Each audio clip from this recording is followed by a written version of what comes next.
Hey, what's up, guys? Your boy OG Black. Smash, subscribe, like, share, hit that little comment. You know, this is your guys' platform. Like I tell you again, smash, like, subscribe, share this. Watch out. I'm on fire, and I'm gonna keep bringing the fire for you guys. You know, sometimes in life, life is weird. For me, sometimes I know that God has really protected me and looked out for me really in my life. You know, um, I'm gonna tell you a quick story.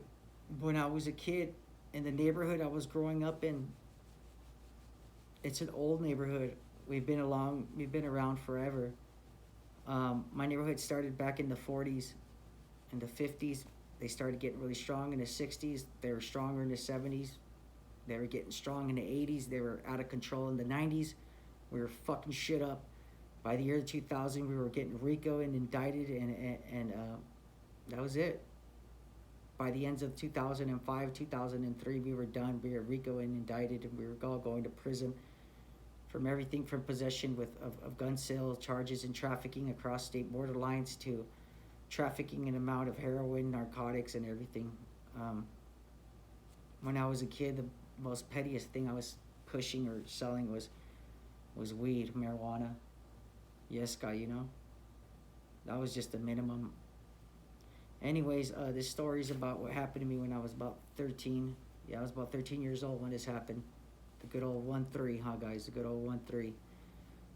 So I was about 13 years old. And remember, guys, this story is not to get you guys in this lifestyle. Remember, kids, I'm telling you guys this story, and people at home, as you get out of this life, so you guys know what really goes down in the barrios in LA, Orange County, San Bernardino, Riverside County, San Diego County. I could tell you, you know, I'm not the only kid that grew up like this. I mean, I grew up a little special in the rarity of the fact that, you know, my family was involved and is currently still involved in a lot of illicit activities. You know, but I thank God and the man upstairs that he's gotten me out of this, and you guys have given me the opportunity to express myself. This stuff is like therapy, guys, for me now, man. I told my wife I wake up and I feel like I have to get this out there. I don't want nobody to get burnt like I did. I don't want to get hogwashed. I don't want nobody to get fucked. I don't want nobody to get their donkey ear pulled. But anyways, I was 13 years old, and in my neighborhood we were starting to have a little turmoil. There was a faction of guys that were related to each other. They weren't from our neighborhood, but they started getting big. I'm talking about the number of 9, 10 to 15 of them. And there's nothing they can do. They were intertwined in my neighborhood. My neighborhood is actually about 8 streets long, 8 solid streets, and then you cross the street and there's apartment buildings, and we own those apartment buildings too. We run amok in and out of those apartment buildings, out of the houses. You know what I mean? So these guys were scattered, a couple into my neighborhood and a couple in the apartment buildings, but they were all related. So the beef started like this. In my barrio, nobody's allowed to write in my barrio. That's a no-no. That's a negative. In your neighborhood where you grow up out, anybody writes in your neighborhood, it's automatic, on and cracking. You know, that's subject for death, as we say. Te vamos a chingar, puto. That means we're going to get your ass, motherfucker. So one night, my homies threw up a big old plaque of the neighborhood, whatever. And yes, business as usual. But it wasn't business as usual. The day we woke up the next day, that shit was all crossed out. We're like, what the fuck is this? So the homies were like, what the fuck? And we were stunned. We didn't even know what the fuck this gang was. We had never heard of them. We were used to the old gangs that we had been beefing with for years, you know, usually riding in. So we didn't know who the fuck these dudes are. We thought they were some taggers.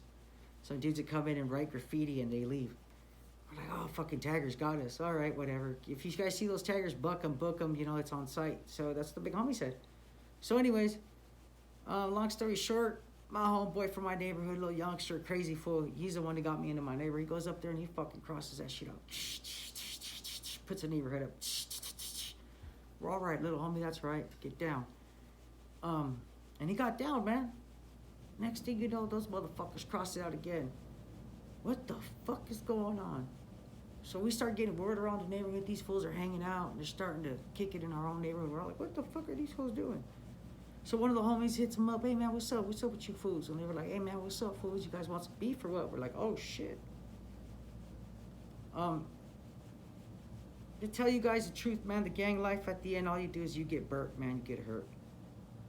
Boys and girls, this ain't no joke, man. I'm suffering because of it every day still.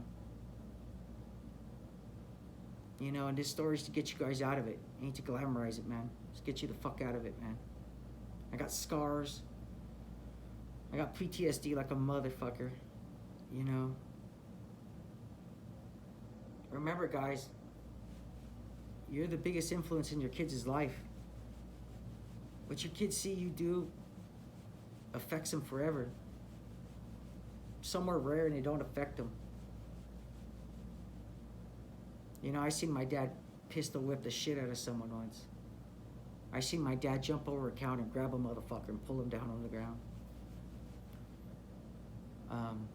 But then my dad would always explain to me in the car seat, you know, mijo, this thing had to happen, man. That dude disrespected me. That dude owed me some feria, and I'm sorry I lost my cool. But in the calles, he used to tell me, in the calles, mijo, you can't let nobody disrespect you. In the streets, you can't let nobody disrespect you.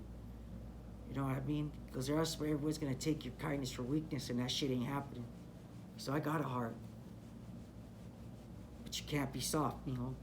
You understand that? And I said, yeah, I understand that. So anyways, we're beefing with these guys to get back on story on track. We're beefing with these dudes all of a sudden. So the homies knew it was on site. But we weren't scared of them. We thought they were some punks, some lame, some fools, some bitches, some cha-chas.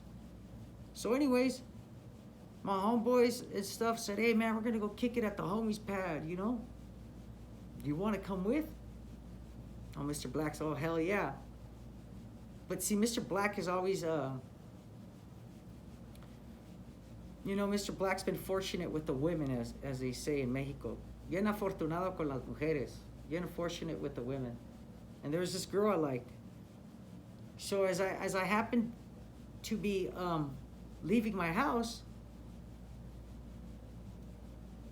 I get a phone call from this girl. Remember, those phones are old kind of deep phones. And I picked up the phone and I was like, what's up? She's like, hey, what's up, Black? I'm like, what's up? And she's like, hey, man, check this out. What you doing? I said, I'm going to kick it with the homies. And she said, She said, you're going to kick it with me for a little bit. And I said, oh, hell yeah.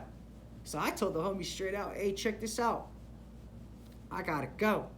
You guys go that way. I go this way. They said, all right, homie, we ain't even tripping on you, Black. I said, all right.